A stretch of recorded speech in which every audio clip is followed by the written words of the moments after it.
I know I'm supposed to say something totally funny and clever and then cut to the intro really quickly, but I can't think of anything.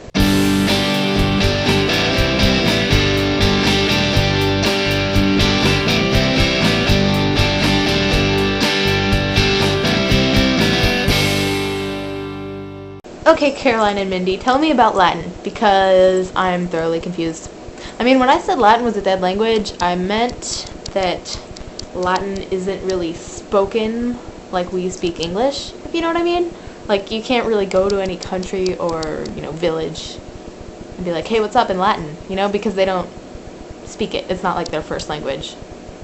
At least that's the impression I was under. I could be wrong about that. But I know it's still used in, science and stuff, and it's the foundation of all the Romance languages, so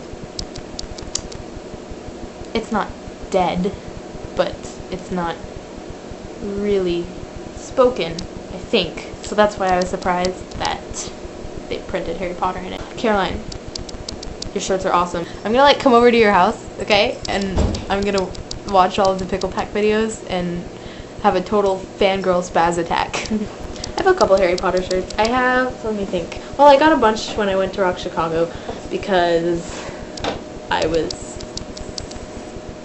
buying everything. I got a Rock Chicago shirt, so I have that one. It's the black one. It has the yellow lightning bolt thing on it.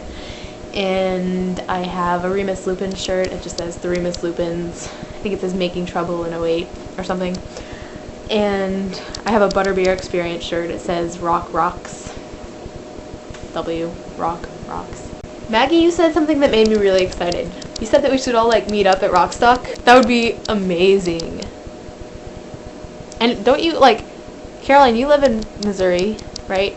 And Maggie, you live in Kansas. No, Kansas City's in Missouri, mostly, I think. You both live in Missouri, and Rockstock is in Missouri, so you could both go to Missouri, and I could, get there, and we could all get there somehow. Mindy, I think you'd probably have the farthest to go. No, Lori would definitely have the farthest to go.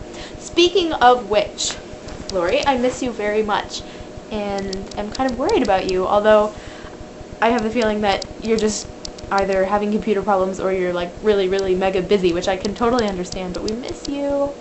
And just send us a message or something, because it's been a while since we've heard from you. Girls, I don't know how many of you watched the ball drop in New York on New Year's Eve. Probably most of you did on TV. Well, anyway, this year I was really mad. I think I watched it on NBC, and the ball was dropping down the little spindle thing towards the 2009 sign, and below it was this gigantic Toshiba billboard, and behind it was this gigantic Ann Taylor Loft billboard. If I can find a video of it, I will totally put it in here. Basically, the multicolored flashing ball and the 2009 thing, they were tiny in comparison to all the billboards. So the day afterwards, when I watched Paul and Matt's video about the Don't Buy New Stuff campaign, don't buy new stuff, I was really excited because I was cool, they're trying to defy the consumer culture we live in. And I am really excited to see how it goes for them, because I imagine in the first couple weeks it's not going to be that difficult. 4 or 5 months from now, it's going to get really difficult, so my thoughts are with them. As for me doing it, I don't know what it would be like to do that. I think it's hard for at least me and some of us to think about doing because we're not financially independent. I mean, the stuff that I buy with the money I make from babysitting, it's really the only job I have.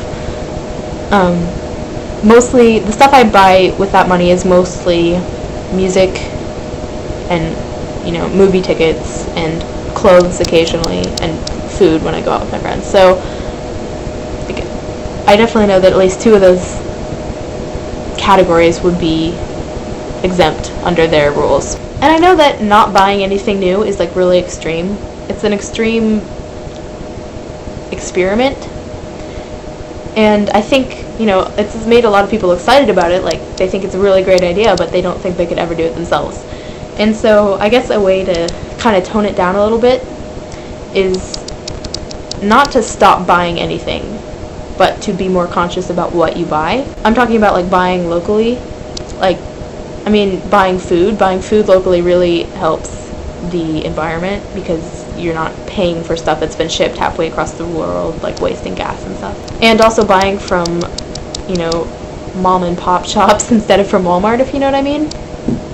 It really helps your community instead of these gigantic corporations. In Louisville, where I live, there's this campaign called the Keep Louisville Weird campaign. Actually, I have a bumper sticker of it. I'll show you. Basically, the idea of the Keep Louisville Weird campaign is to support local business owners. So they have benefits all the time. They have concerts and just festivals, and they're always fundraising. They sell t-shirts and stuff. And all of their money goes toward helping these local businesses survive. You can go on this group has a website that you can go on this website, and it lists like a bunch of different businesses that are like good alternates for chain stores like Walmart. So like instead of going to buy your groceries at the Kroger, this organization helps like tell you other like local grocery stores that you might not have known existed. If you think Paul and Matt have a really great idea and you want to do something similar, then I think it's probably a little bit easier than you think to be more conscious about where your money goes. So if you want to start buying locally and supporting local businesses rather than ceasing to buy anything new at all, I think it's feasible for a lot more people. Well, I really liked this theme week. It was some good discussion, and I kind of like the idea, so maybe we should keep doing it. I think it's pretty cool. Hope you have a fabulous weekend, and I'll see you on Monday, Caroline. Bye.